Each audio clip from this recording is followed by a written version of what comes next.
ആക്രമിച്ച യൂത്ത് കോൺഗ്രസ് പ്രവർത്തകർ. യൂട്യൂബറുടെ അറസ്റ്റുമായി ബന്ധപ്പെട്ട പ്രതിഷേധത്തിനിടെയാണ് യൂത്ത് കോൺഗ്രസ് പ്രവർത്തകർ പോലീസിനെ ആക്രമിച്ചത്.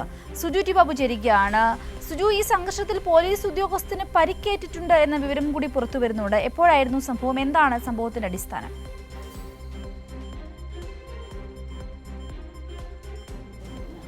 സിന്ധൂരി, യൂട്യൂബർ രാജൻ ജോസഫിനെ കൊച്ചി പോലീസാണ് അറസ്റ്റ് ചെയ്ത്. അടൂർ പോലീസ് സ്റ്റേഷനിൽ ശ്രീനാദേവി കുഞ്ഞമ്മ ജില്ലാ പഞ്ചായത്ത് അംഗം നൽകിയ പരാതിന്മേലാണ് അറസ്റ്റ് ഉണ്ടായത്.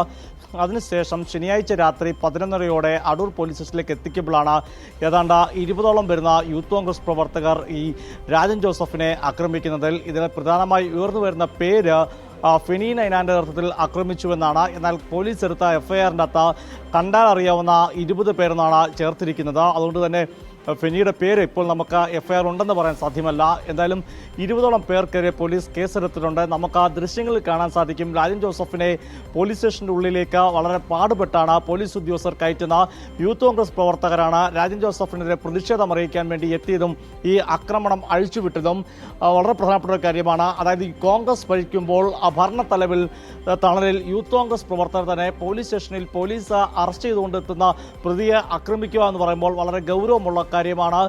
പ്രത്യേകിച്ച് ശ്രീനാദേവി കുഞ്ഞമ്മ ഇന്നലെ ഫേസ്ബുക്കിൽ പോസ്റ്റ് ഇടുകയും ചെയ്തു. ആ പോസ്റ്റിൽ രാഹുൽ മാങ്കൂട്ടത്തിൽ ഉൾപ്പെടെയുള്ളവരുടെ ചിത്രങ്ങൾ സഹിതം ചേർത്തുകൊണ്ടായിരുന്നു ഫേസ്ബുക്ക് പോസ്റ്റ് ഇട്ടത്. അതിൽ അടൂരിന്റെ പാർട്ടിയെ സംരക്ഷിക്കുന്ന പാർട്ടിയുടെ പട്ടാളം എന്നാണ് രാഹുൽ മാങ്കൂട്ടത്തിൽ അടക്കമുള്ളവരെ ശ്രീനാദേവി കുഞ്ഞമ്മ വിശേഷിപ്പിച്ചത്. സ്ത്രീ പീഡന കേസിൽ ആരോപണ വിധേയനും അല്ലെങ്കിൽ കേസിൽ പ്രതിയായ രാഹുൽ മാങ്കൂട്ടത്തിനെ കോൺഗ്രസ് പുറത്താക്കിയെന്ന് അവകാശപ്പെടുമ്പോഴാണ് കോൺഗ്രസിന് തന്നെ ജില്ലാ പഞ്ചായത്ത് അംഗവും വനിതാ നേതാവ് കൂടിയായ ശ്രീനാദേവി കുഞ്ഞമ്മ രാഹുൽ മാങ്കൂട്ടത്തിനടക്കം ചിത്രങ്ങൾ സഹിതം അടൂരിലെ പാർട്ടിയുടെ പട്ടാളം എന്ന പോസ്റ്റ് ചെയ്യുന്ന ഇതുമായി കൂട്ടി വായിക്കേണ്ട സംഭവം തന്നെയാണ്. ഇതെല്ലാം തന്നെ ഈ രാജൻ ജോസഫിനെ അറസ്റ്റ് ചെയ്തതിനെ തുടർന്നുണ്ടായ സംഭവങ്ങളുടെ അടിസ്ഥാനത്തിലാണ് അത്തരം ഫേസ്ബുക്ക് പോസ്റ്റും വന്നിരിക്കുന്നത്. പ്രധാനപ്പെട്ട കാര്യം, അറസ്റ്റ് ചെയ്തുകൊണ്ടുവന്ന ഒരു കസ്റ്റഡിയിലുള്ള പ്രതിയെ കോൺഗ്രസ് പ്രവർത്തകർ യൂത്ത് കോൺഗ്രസ് പ്രവർത്തകർ സംഘം ചേർന്ന് ആക്രമിക്കുന്നു. അതിൽ പോലീസ് ഉദ്യോഗസ്ഥൻ നിതിന് പരിക്കുണ്ട്. ചുണ്ടിനാണ് പരിക്ക് പറ്റിയിരിക്കുന്നത്.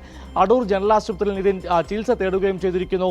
സിന്ധുരി, വളരെ ഗൗരവമുള്ള കാര്യമാണ്. ആഭ്യന്തര വകുപ്പ് കോൺഗ്രസ് ഭരിക്കുമ്പോൾ തന്നെ കോൺഗ്രസിലെ യൂത്ത് കോൺഗ്രസ് പ്രവർത്തകർ യൂട്യൂബർക്കെതിരെ പോലീസ് സ്റ്റേഷനിൽ കയറി ചെന്ന അല്ലെങ്കിൽ പോലീസ് സ്റ്റേഷന്റെ മുറ്റത്ത് വെച്ച് തന്നെ ആക്രമിക്കുന്നു എന്ന് പറയുമ്പോൾ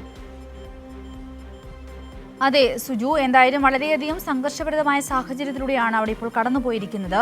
എന്തായാലും യൂത്ത് കോൺഗ്രസിന്റെ അതിക്രമം പോലീസിന് നേരെ തന്നെ വന്നിരിക്കുന്നു എന്നുള്ളതാണ് ഏറ്റവും പ്രധാനപ്പെട്ട കാര്യം. സുജു ടി ബാബുവാണ് വിവരങ്ങൾ പങ്കുവച്ചത്.